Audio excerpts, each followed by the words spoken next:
ഉഗ്രവിഷമുള്ള പാമ്പുകളെ പോലും പിടികൂടാൻ അതീവ സാമർഥ്യമുള്ളയാളാണ് തിരുവനന്തപുരം സ്വദേശിയായ വാവ സുരേഷ്. കല്ലമ്പലത്ത് വെട്ടിമൺകോണത്തുള്ള പുരയിടത്തിലെ മാളത്തിൽ ഒളിഞ്ഞിരുന്ന മൂർഖൻ പാമ്പിനെ പിടികൂടാനാണ് രാവിലെയോടെ വാവ സുരേഷ് എത്തിയത്. കഠിന പ്രയത്നമൊന്നും കൂടാതെ തന്നെ സുരേഷ് തന്റെ ജോലി ഭംഗിയായി നിർവഹിക്കുകയും ചെയ്തു.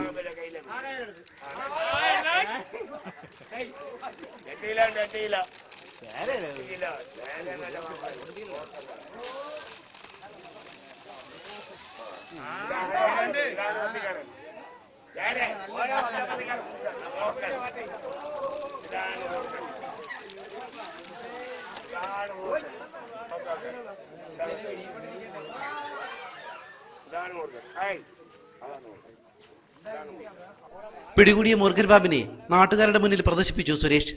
ഇതിനിടയിലാണ് അപ്രതീക്ഷിതമായി പാമ്പ് സുരേഷിന്റെ കയ്യിലേക്ക് ആഞ്ഞുകൊത്തിയത്. സുരേഷിന്റെ കയ്യിൽ പാമ്പ് കൊത്തിയതോടെ പാമ്പ് കയ്യിൽ നിന്നും വഴുതി താഴേക്ക് ചാടി രക്ഷപ്പെടാൻ ശ്രമിച്ചു. കാഴ്ചകൾ കൗതുകപൂർവ്വം കണ്ടുനിന്ന നാട്ടുകാരും ഇതോടെ പരിഭ്രാന്തരായി.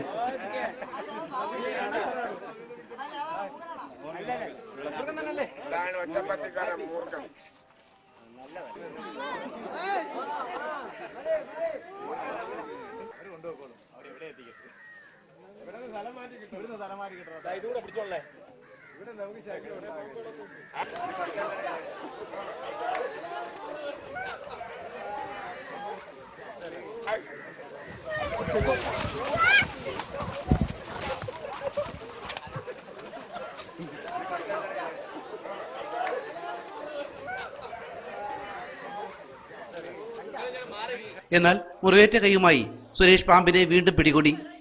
പാമ്പിന്റെ കടിയേറ്റ് സുരേഷ് പിന്നീട് തീരെ അവശനായി.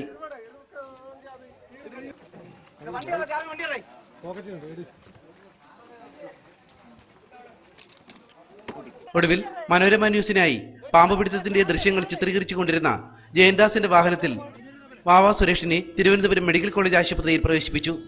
ഇവിടുത്തെ തീവ്രപരിചരണ വിഭാഗത്തിൽ ചികിത്സയിലാണ് ഇപ്പോൾ സുരേഷ്.